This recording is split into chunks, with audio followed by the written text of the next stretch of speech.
ತಿರುಪತಿ ದೇವಸ್ಥಾನದಲ್ಲಿ ಪ್ರಸಾದದಲ್ಲಿ ಕೊಡುವಂಥ ಕೊಬ್ಬರಿ ಚಟ್ನಿನ ಮಾಡ್ಕೋವಂಥ ವಿಧಾನಗಳನ್ನ ನೋಡ್ಕೋಣ. ಹಾಯ್ ಹಲೋ ಎಲ್ಲರಿಗೂ ನಮಸ್ಕಾರ. ನಾನು ನಿಮ್ಮ ವಿಜಯ್ ಮಾತಾಡ್ತಾ ಇದ್ದೀನಿ. ಮತ್ತೊಮ್ಮೆ ನಿಮ್ಮೆಲ್ರಿಗೂ welcome back to the cooking channel.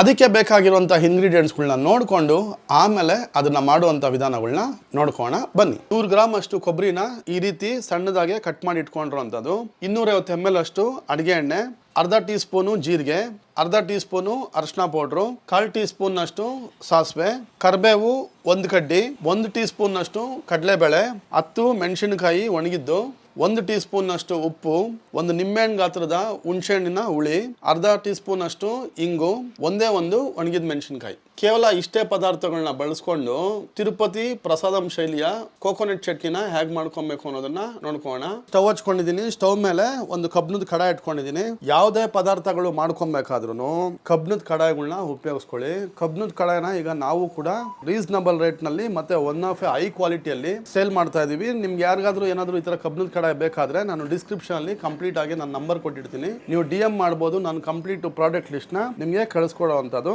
ಕಬ್ಬಿಣದ ಕಡಾಯಿ ಈಗ ಬಿಸಿ ಆಗಿದ ತಕ್ಷಣನೇ ಇದಕ್ಕೆ ಈಗ ಎಣ್ಣೆನ ಸೇರಿಸ್ಕೊಂಬೋಣ. ಎಣ್ಣೆ ಕೂಡ ಈಗ ಚೆನ್ನಾಗಿ ಬಿಸಿ ಆಗ್ಲಿ. ಈಗ ನಾವೇ ಅಡಿಗೆ ಮಾಡೋದ್ರಿಂದ ನಮಗೆ ಗೊತ್ತಿರ್ತಾರೆ ಯಾವ ತರ ಕ್ವಾಲಿಟಿ ತುಂಬಾ ಚೆನ್ನಾಗಿ ಬರ್ತೀರ ಅಂತ. ಶಿಪ್ಪಿಂಗ್ ನ ಫ್ರೀ ಆಗಿ ಮಾಡ್ತೀವಿ. ಈಗ ಕಟ್ ಮಾಡಿ ಇಟ್ಕೊಂಡಿದ್ದಂತ ತೆಂಗಿನಕಾಯಿನ ಸೇರಿಸ್ಕೋಣ. ಸೇರಿಸ್ಕೊಂಡಾದ್ಮೇಲೆ ಡಾರ್ಕ್ ಗೋಲ್ಡನ್ ಬ್ರೌನ್ ಆಗೋವರೆಗೂ ಇದನ್ನ ಫ್ರೈ ಮಾಡ್ಕೊಬೇಕು. ಫ್ಲೇಮ್ನ ಸ್ವಲ್ಪ ಈಗ ಮೀಡಿಯಂನಲ್ಲಿ ಇಟ್ಕೊಳ್ಳಿ. ಒಂದ್ಸರಿ ಎಣ್ಣೆ ಬಿಸಿಯಾಗಿದ ತಕ್ಷಣ ಐರನ್ ಕಡಾಯಿನಲ್ಲಿ ಅಡಿಗೆ ಮಾಡ್ಕೋದ್ರಿಂದ ದೇಹ ಕೂಡ ಐರನ್ ಕಂಟೆಂಟು ಬಹಳ ಸಿಗ್ತಿದೆ. ತಿರುಪತಿ ದೇವಸ್ಥಾನಕ್ಕೆ ಹೋದಾಗ ಅಲ್ಲಿ ಒಂದು ಚಟ್ನಿ ಹಾಕ್ತಾರಲ್ಲ, ಕಾಯಿ ಚಟ್ನಿ, ಅದೇ ರೆಸಿಪಿ ಇದು. ಅನ್ನದ ಜೊತೆಲಂತೂ ತುಂಬಾ ಚೆನ್ನಾಗಿರ್ತದೆ. ಡಾರ್ಕ್ ಗೋಲ್ಡನ್ ಬ್ರೌನ್ ಆಯ್ತು. ಇದನ್ನ ಎತ್ತಿ ಒಂದು ಸೈಡ್ ನಲ್ಲಿ ಇಟ್ಕೊಂಬೋಣ. ಇದೇ ಹಂಚಲ್ಲೇ ಕಡಲೆಬೇಳೆನ ಹಾಕೊಂತಾರಂಥದ್ದು. ಕಡಲೆಬೇಳೆನೂ ಒಂಚೂರು ಕಲರ್ ಚೇಂಜ್ ಆಗಿದ ತಕ್ಷಣ ಇದನ್ನು ತೆಕ್ಕೊಂಬೋಣ. ಈಗ ಇದು ಡಾರ್ಕ್ ಗೋಲ್ಡನ್ ಬ್ರೌನ್ ಆಯ್ತು. ಇದನ್ನ ಎತ್ತಿ ಒಂದು ಸೈಡ್ ನಲ್ಲಿ ಇಟ್ಕೊಂಬೋಣ. ಮೆಣಸಿನ್ಕಾಯಿನ ಸೇರಿಸ್ಕೊಂಬೋಣ. ಒಣಗಿದ ಮೆಣಸಿನ್ಕಾಯಿನ ಕೂಡ ಒಂಚೂರು ಫ್ರೈ ಮಾಡ್ಕೊಂಡ್ಬಿಡ್ಬೇಕು. ಇದು ಫ್ರೈ ಆಗಿದ್ದಾಯ್ತು. ಇದನ್ನ ಎತ್ತೀಗ ಒಂದು ಸೈಡ್ ನಲ್ಲಿ ಇಟ್ಕೊಂಬೋಣ. ಇವಾಗ ಒಂದು ಜಾರ್ ತೊಗೊಂಡಿದ್ದೀನಿ. ಆ ಜಾರ್ಗೆ ಫ್ರೈ ಮಾಡ್ಕೊಂಡಂಥ ಕೊಬ್ಬರಿ, ಕಡಲೆಬೇಳೆ, ಮೆಣಸಿನ್ಕಾಯಿ, ಅರಿಶಿನ ಪೌಡ್ರು, ಹುಣಸೆಹಣ್ಣು ಹುಳಿ ಮತ್ತು ಉಪ್ಪು ಇಷ್ಟನ್ನೆಲ್ಲ ಸೇರಿಸ್ಕೊಂಡು ಈಗ ಒಂದು ಪೇಸ್ಟ್ ಮಾಡ್ಕೊತೀನಿ. ಮಾಡ್ಕೊಂಡಿರುವಂಥ ಈ ಚಟ್ನಿನ ಈಗ ಇದನ್ನ ಸಪ್ರೇಟಾಗಿ ಇಟ್ಕೊಳ್ಳೋಣ. ಸ್ಟವ್ ಮೇಲೆ ಒಗ್ಗರಣೆಗೋಸ್ಕರ ಒಂದು ಪ್ಯಾನ್ ಇಟ್ಕೊಂಡಿರುವಂಥದ್ದು. ಫ್ರೈ ಮಾಡ್ಕೊಂಡಿದ್ದಂಥ ಎಣ್ಣೆನೇ ಈಗ ಇದಕ್ಕೆ ಸೇರಿಸ್ಕೊಂಡಿದ್ದೀನಿ. ಎಣ್ಣೆ ಒಂಚೂರು ಬಿಸಿ ಆಗಲಿ. ಇದಕ್ಕೆ ಈಗ ಸಾಸಿವೆನ ಸೇರಿಸ್ಕೊಳ್ಳೋಣ. ಚೂರು ಚಿಟ್ಪಟ ಅನ್ನಲಿ.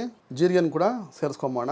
ಎರಡೂ ಪದಾರ್ಥಗಳು ಒಂಚೂರು ಚಿಟಪಟ ಅಂದಮೇಲೆ ಈಗ ಇದಕ್ಕೆ ಮೆಣಸಿನ್ಕಾಯಿನ ಸೇರಿಸ್ಕೊಳ್ಳೋಣ. ಇಟ್ಕೊಂಡಿದ್ದಂಥ ಇಂಗುನು ಕೂಡ ಸೇರಿಸ್ಕೊಂಡಿರುವಂಥದ್ದು. ಕರ್ಬೇವನ್ ಕೂಡ ಸೇರಿಸ್ಕೊಂಬೋಣ. ಒಂದು ಸರಿ ಒಗ್ಗರಣೆ ರೆಡಿ ಆಗಿದ ತಕ್ಷಣ ಈಗ ಇದನ್ನ ಇಟ್ಕೊಂಡಿದ್ದಂಥ ಚಟ್ನಿ ಪೇಸ್ಟ್ಗೆ ಸೇರಿಸ್ಕೊಂಬೋಣ. ಈಗ ಇದಕ್ಕೆ ಸೇರಿಸ್ಕೊಂಬೋಣ. ತಿರುಪತಿ ಶೈಲಿಯ ಚಟ್ನಿನ ಹೇಗೆ ರೆಡಿ ಮಾಡ್ಕೊಬೇಕು ಅನ್ನೋದನ್ನ ನಾನು ತೋರಿಸ್ಕೊಟ್ಟಿದ್ದೀನಿ. ಈಗ ಅನ್ನ ಕಲ್ಸ್ಕೊಂಡಿದ್ದಾಯ್ತು. ಅದನ್ನ ಟೇಸ್ಟ್ ಮಾಡ್ತಾ ಇದ್ದೀನಿ. ಖಾರ, ಹುಳಿ, ಉಪ್ಪು ತುಂಬಾ ಅಂದ್ರೆ ತುಂಬಾ ಪರ್ಫೆಕ್ಟ್ ಆಗಿದೆ. ಅನ್ನಕ್ಕಂತೂ ಸೂಪರ್ ಆಗಿದೆ. ಯಾಗಿತ್ತು ಏನು ಅನ್ನೋದನ್ನ ಕಮೆಂಟ್ ಬಾಕ್ಸ್ ನಲ್ಲಿ ತಿಳಿಸಿ. ಎಲ್ಲರೂ ಮಸ್ಟ್ ಅಂಡ್ ಟ್ರೈ. ನೋಡಿದ್ರಲ್ಲ ಇವತ್ತಿನ ಈ ವಿಡಿಯೋ ನಿಮ್ಗೆ ಲೈಕ್ ಆಗಿದ್ರೆ, ಯಾರಾದ್ರೂ ಸಬ್ಸ್ಕ್ರೈಬ್ ಆಗಿಲ್ಲ ಅಂದ್ರೆ ಸಬ್ಸ್ಕ್ರೈಬ್ ಬಟನ್ ಮೇಲೆ ಸಬ್ಸ್ಕ್ರೈಬ್ ಮಾಡ್ಕೊಳ್ಳಿ. ಎಂದಿನಂತೆ ನಾನು ನಿಮ್ಗೆ ಮತ್ತೊಂದು ಹೊಸ ವಿಡಿಯೋದಲ್ಲಿ ಸಿಗೋವರೆಗೂ ಎಲ್ರಿಗೂ ಟೇಕ್ ಕೇರ್ ಮತ್ತು ಹ್ಯಾಪಿ ಈಟಿಂಗ್.